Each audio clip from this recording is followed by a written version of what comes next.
గురువుగారు మరొక సందేహాన్ని చూద్దామండి. రాధిక గారు మహబూబ్ నగర్ నుంచి రాస్తున్నారు. సత్యనారాయణ వ్రతంలో ఉంచిన కలశాన్ని పూజ గదిలో ఉంచి పూజించవచ్చునా తెలియచేయగలరంటూ కోరుతున్నారు. అందులో ఎలాంటి సందేహం లేదు. కలశం మనకు ప్రతినిధి. కొన్ని వ్రతాలలో, కొన్ని నియమాలలో కలశమును ప్రతిష్ఠించి ఆ కలశంలో వరుణుణ్ణి లేదా మనం బాగా ఆరాధించేటువంటి దైవాన్ని అందులో ఆవాహన చేస్తాం. అంటే కలశంలో వరుణుణ్ణి ఆవాహన చేస్తాం. లేదా కలశస్య ముఖే విష్ణు కంటే రుద్ర సమాశ్రిత కుక్షౌతు దేవతా సర్వే అని శాస్త్రం.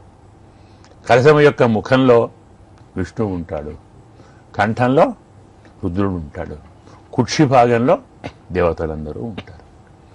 అందుకే ఆయాంతో కలశ అధిష్ఠిత దేవత.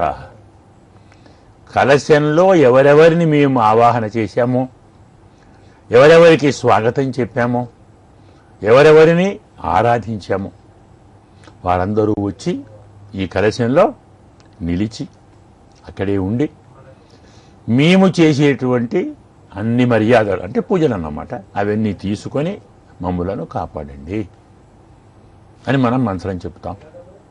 అలా అర్ఘ్యము, పాద్యము, ఆచమనీయం, స్నానం ఇలాంటివన్నీ ఆరాధన చేస్తాం. వ్రతం పూర్తి అవుతుంది. వ్రతం పూర్తయిన తర్వాత ఏం చేస్తాం? పిలిచిన వారిని అయ్యా మీరు వెళ్ళిపోండి అని ఉద్వాసన చెప్తాం.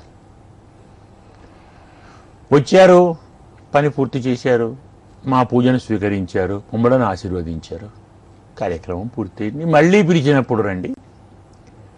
మేము ఎప్పుడూ ఇలాంటి శుభకార్యాలు వ్రతాలు చేస్తున్నా ఇలాగే వచ్చి మమ్మలను ఆశీర్వదించి మా కార్యక్రమాన్ని నిర్విఘ్నంగా విజయవంతం చేయండి, అప్పటిదాకా మీ మీ స్థానాలకు వెళ్ళండి అని వారిని పంపుతాం.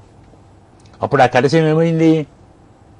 ఒకసారి దేవతలు వచ్చి కొంతకాలం ఉండి వెళ్ళిపోయారు కదా, అది కొద్ది కాలమైనా దేవత అధిష్టానమైంది. అలాంటి దాన్ని మనం ఇంట్లో ఉంచుకోవాలి అంటే ఎక్కడో ఉంచి అపవిత్రం చేసే బదులు పూజా మందిరంలో ఉంచుకోండి. న్యాయంగా ఏం చేస్తాం? చాలా వ్రతాలలో ఆ కలశాన్ని బ్రాహ్మణునికి దానం చేస్తాం.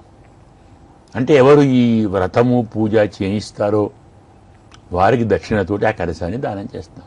ఎందుకు? మనం సక్రమంగా ఉంచుకోలేము, జాగ్రత్తగా చూసుకోలేమేమో, అపవిత్రత ఏమైనా ఆపాదితామేమో, ప్రభావం మన మీద పడుతుందో ఏమో. బ్రాహ్మణులు అయితే వారు జాగ్రత్తగా చూసుకుంటారు అని వారికి మనం దానం చేస్తాం. అలా దానం చేసే అవకాశం లేకుంటే, చెయ్యాలనిపించకుంటే ఇంకా చాలా వ్రతాలు ప్రతి నెలా చెయ్యాలి కొందరు ఉంటారు. ప్రతి పూర్ణిమకు, ప్రతి ఏకాది వ్రతం చేస్తారు. నిరంతరం వ్రతాలు చేస్తూ ఉంటారు. కాబట్టి అది పూజా మందిరంలో పెట్టుకొని మళ్ళీ వ్రతానికి మళ్ళీ దాన్ని శుద్ధి చేసి మళ్ళీ తీసుకొచ్చి ఇలా 2 విధానాలు ఉన్నాయి. దీన్ని మీకు అనుకూలంగా ఉన్నప్పుడు దాన్ని మీరు ఆచరించి ఆ కార్యక్రమాన్ని పూర్తి చేయవచ్చు. మరొక సందేహం అండి.